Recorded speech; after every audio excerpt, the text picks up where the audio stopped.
is up, YouTube? This is AVAULT here, back in today with you guys in a new Speed Duel Match Duel video. And today we are playing the Inner Conflict Warrior deck against a very interesting, again, once again, long time no see deck, which is actually Daedalus here. And we've got a really interesting match that I want to share with you guys. And just so you guys know, this match was sort of just a little bit more casual, but the Inner Conflict Warrior deck itself is actually a very, very competitive deck. I would say it's definitely top tier, and it's very, very powerful, and I've seen a lot of them running around in the tournaments, online tournaments as well, recently, and it's just a very, very well-controlled deck. It's like basically almost like Blade Knight control back in the day, but more like just generic warrior control. And Blade Knight is not a necessary card in this deck. But anyways, for you guys who want to see the deck profile, be sure to stay tuned, click that notification bell, be sure to subscribe, comment down below, and like this video so you guys don't miss out. That deck profile video will be showcasing you guys the full recipe in a few days shortly after this video, so be sure to stay tuned. So yeah, on the channel we've been featuring a lot of competitive decks recently. It's a competitive season, trying to learn as much powerful decks as we can and see what's top tier, and just really want to showcase you guys on the channel. That's what we've been focusing more lately on. Anyways, stone paper scissors, we won.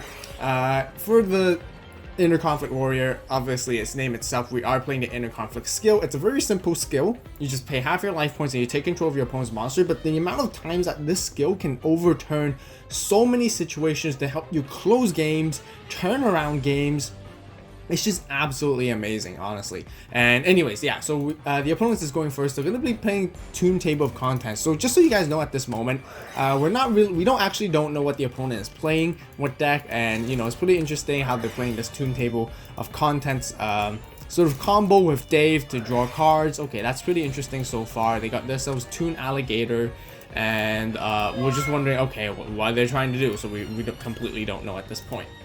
So immediately we summon our Gearfried. Gearfried just became the replacement of Blade Knight because Gearfried is much more viable in terms of countering decks that such as Dark Moth or anyone that plays Parasite as well, and it's just really, really good. And yeah, that's just main reason. And Blade Knight is not as great as it used to be anymore. There's not that many flip effect monsters, and it gaining its 400 attack really depends on the condition. It's just not as good anyways. But we swing in for attack and see what it is. Turns out to be that Toon Alligator, and we're just still not sure what the opponent, what they're trying to do or what they're trying to achieve here. They have no back row cards whatsoever. They're just setting monsters, and it looks like they're just waiting for something. But anyways, we'll just keep going aggressive and keep attacking them again and again, try to do some damage. And turns out they have a Yomi ship, which is surprising. Okay, I did mention that this card isn't as good as it used to be anymore because of New Doria. New Doria is just much better overall, but okay. We'll just keep attacking and see what happens. They have to take the damage here, and seems like we have pretty good control so far. And they play another Toon Alligator at this point, and finally they have Big Wave, Small Wave, which is surprising. And there it is. The Daedalus comes right here, right off the bat, and totally did not anticipate that. Definitely surprised me and shocked me for sure, because this deck is like I guess it's kind of like Rogue. It's not many people are talking about it, not many people are playing about it or mentioning. There's no new water support even to talk about this deck at all, and just really interesting. But right here they play the Umi and we Dust Tornado. This is one of the reasons why like this deck is not as good anymore. There's so much backward removal to respond to cards like this, and their Umi is just gone right here. They can't use their effect no more. We still have like Zoma and Command Knight to protect us, which is great. But surprise again, they surprised us right here again.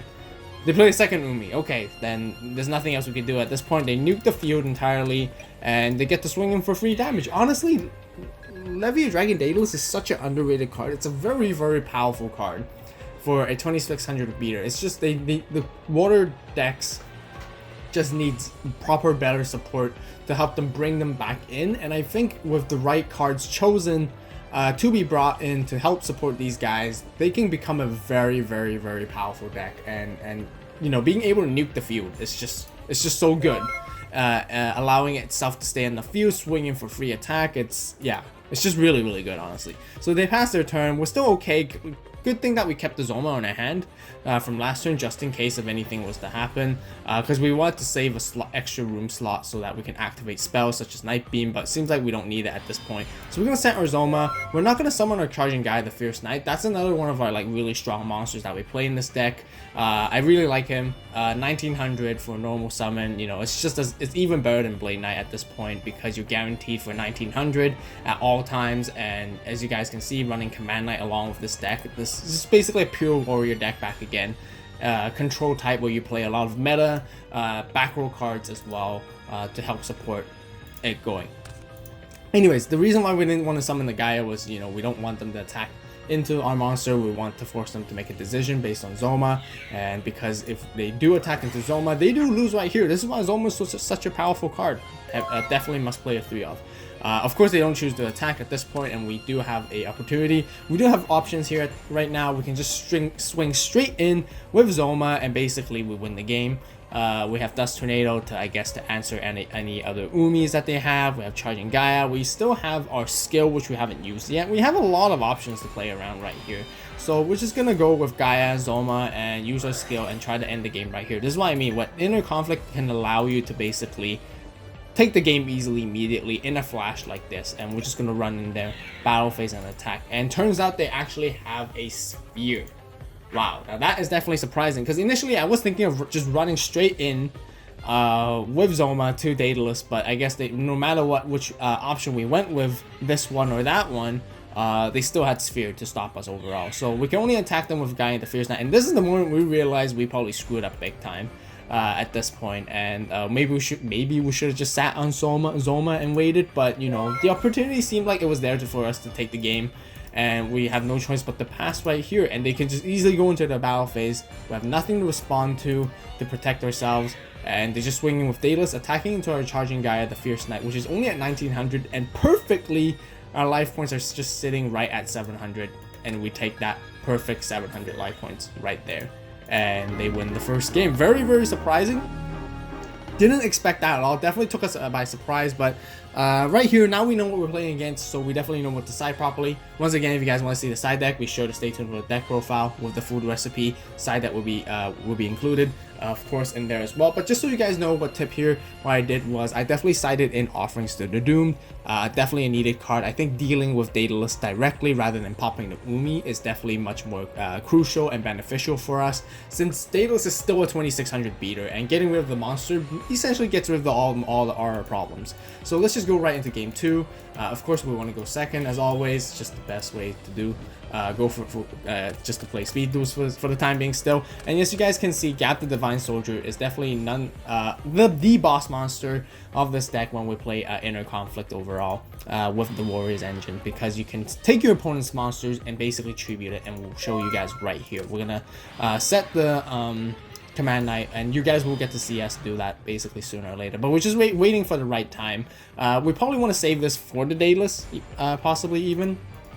So we're just taking it slow and see what happens.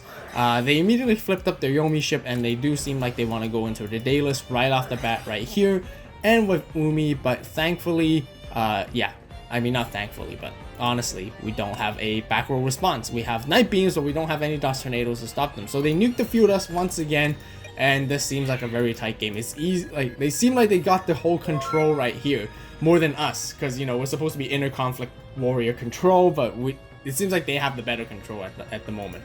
But anyways, you guys will see how we're gonna use the Inner Conflict in action. We're gonna pay that life points, which is okay. Paying half is not that bad, rather than fixed amount, because you can always pay half. We're gonna grab their Daedalus, tribute it away, and bring out our Gap the Divine Soldier. We're gonna have to set a back row just for bluff, just to pressure our opponent, let them know there's something that needs to be respected. It seems like Night Beam is not very useful so far in this entire game. In these games so far, they don't seem to be playing any back row, despite the meta needing a lot of back row. But anyways, they did take game 1, but we do swing in for massive damage right here, and we pass our turn. They go for David and try to draw a card and see what they need for resources. They set one and pass. I guess getting rid of Daedalus is basically the best way for us to get rid of the problem. Just a kind of reminder again, you guys know, just so you guys know, Gap the Divine Soldier forces their monster to become attack position. So, you know, we mentioned to the opponent, even though they said it, it has to be in attack position no matter what. So that's basically how it's gonna be. Gear Freed's gonna go here and swing in. They have Sphere Kuribo, we know that, which is fine, but we're gonna swing in here for also damage. Yomi ship, it's gonna be annoying to deal with anyways. I'd rather deal with it now, dealing a little bit of damage, and our Gap, the Divine Soldier goes to the grave because of that, but that's fine. We got some control. We have back row removal if they need to play any defensive cards, and they can only rely on Sphere Kuribo at this point. Then I don't anticipate them summoning another Daedalus since they only have 2 cards to play with.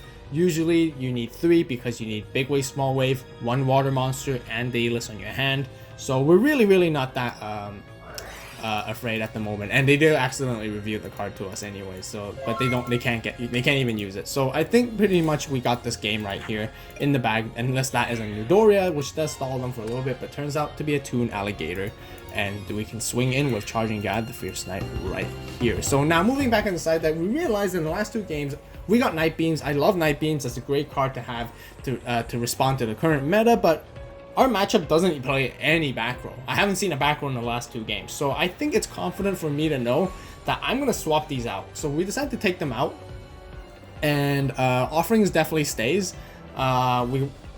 What other cards we sided in? I can't remember in particular, but we probably sided in Jar of Avarice because that was deemed a bit more useful than Night Beam as well, and other cards. But once again, you guys can see the full deck recipe in a few days shortly after this video. But anyways, if we do get into those side deck cards, I'll show you guys, and you guys can see exactly which ones I side deck, and I'll let you guys know. Anyways, right here, moving into game 2. We are going first this time because we won. We have Offerings, yes, Jar of Avarice, like I mentioned. I sided that in because I thought it was just more useful than Night Beam if they're playing 0 back row. But they could be outplaying us here. They could be playing their back row finally at this game 3, and we'll be completely surprised. But we're pretty good. We're pretty set. We got a back row removal card. We got Offerings as well to stop Daedalus. So this is definitely the answer we're looking for. Back again, they're going to go with their Toon Table of Contents combo. Basically grabbing all 3, and I believe they can do their Dave thing. Really cool combo right here. Honestly, instantly just allows you to draw one extra card because of this, and I guess Toon Alligator works because it's the water monster that they really needed. But they passed their turn right here with 6 cards to play. They're playing nothing. Okay, so we got our Dust Tornado. We'll set it. We're gonna swing in for some damage. We'll take that. Yeah. And honestly, at this point, we're on the verge of getting popped by Daedalus, so the game can go either way. But we're pretty set. Because I do have Offerings ready, and they do finally, I think they got the card they needed. They bring out their Toon Alligator, summon their Daedalus, they got their Umi right here, and we're just gonna Offerings immediately. There's no need to use Dust Tornado because we're getting rid of Daedalus already. Umi is not much of a threat to us anyways, so we do pop it, but we don't get to draw. But this is how powerful this card is. I really highly recommend this card should be in the side deck or even in main deck. Even for this deck, I think I do play it in the main deck as well. And it's just a really good card.